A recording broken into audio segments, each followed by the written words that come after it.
Hello বন্ধুরা, welcome my YouTube channel. যাদের বিকাশ account আছে, এমনকি বিকাশ অ্যাপ্লিকেশনটি আছে, আপনারা এই বিকাশ অ্যাপ্লিকেশনের মাধ্যমে মোবাইল রিচার্জ করতে চান। কীভাবে মোবাইল রিচার্জ করতে হয়, যারা জানেন না তারা অবশ্যই ভিডিওটি কন্টিনিউ করলে আশা করি খুব সহজে আপনারা মোবাইল রিচার্জ করা শিখে নিতে পারবেন। তাই চলুন দেখে আসি কীভাবে বিকাশ অ্যাপ্লিকেশনের মাধ্যমে মোবাইল রিচার্জ করতে হয়। আমি কী করব, প্রথমে বিকাশ অ্যাপ্লিকেশনটি ওপেন করে নিচ্ছি। বিকাশ অ্যাপ্লিকেশনটি ওপেন হয়ে যাওয়ার পরে আমি কি করব, এই পিন কোড দিয়ে আমি কি করতে হবে, লগ ইন করে নিতে হবে। আমি পিন কোডটি বসিয়ে নিলাম। পিন কোডটি বসানোর পরে আমি কি করব, এই পরবর্তী এই অপশানটির উপর ট্যাপ করে দিব।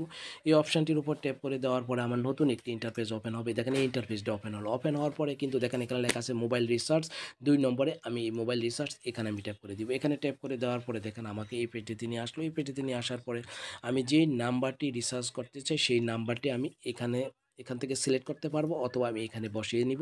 আমি সেই নাম্বারটি এখানে বসিয়ে নিচ্ছি।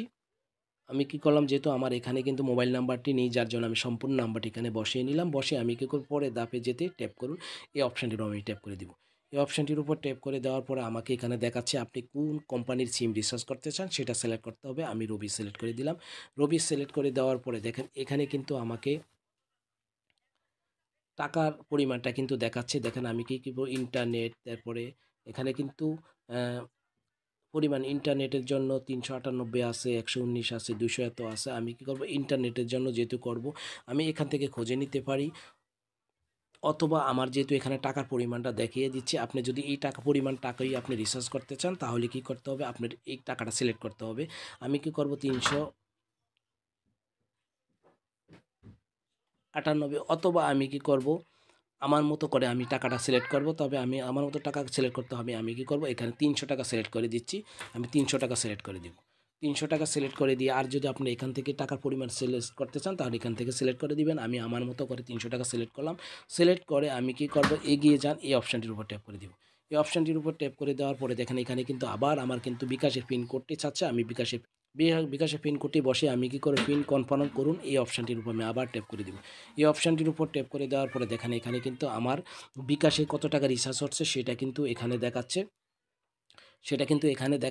আর আমার কত টাকা বাকি আছে সেটা এখানে দেখাচ্ছে।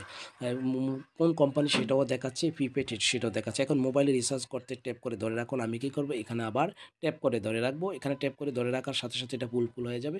ফুল হয়ে গিয়ে কিন্তু আমার টাকাটা কিন্তু রিচার্জ হয়ে যাবে। দেখেন আমার কিন্তু একটা মেসেজ অলরেডি চলে আসছে।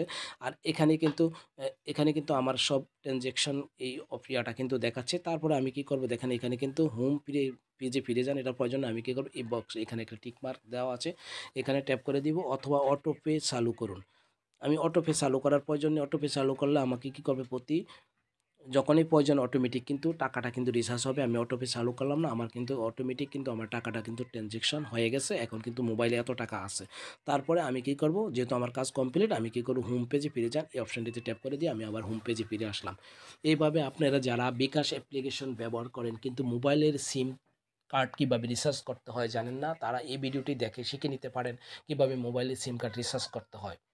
এ হলো আজকের এই গুরুত্বপূর্ণ ভিডিওটি জানি না আপনাদের কতটুকু উপকারে আসছে। যদি উপকার হয়, ভালো লাগে, তাহলে অবশ্যই আমার চ্যানেলটিকে একটি লাইক করবেন। ভিডিওটি যদি আমার ইউটিউব চ্যানেলে দেখে থাকেন তাহলে অবশ্যই ইউটিউব চ্যানেলটিকে সাবস্ক্রাইব করে পাশে থাকা নোটিফিকেশনটিকে অন করে দিবেন এই ধরনের হেল্পফুল ভিডিও পাওয়ার জন্য।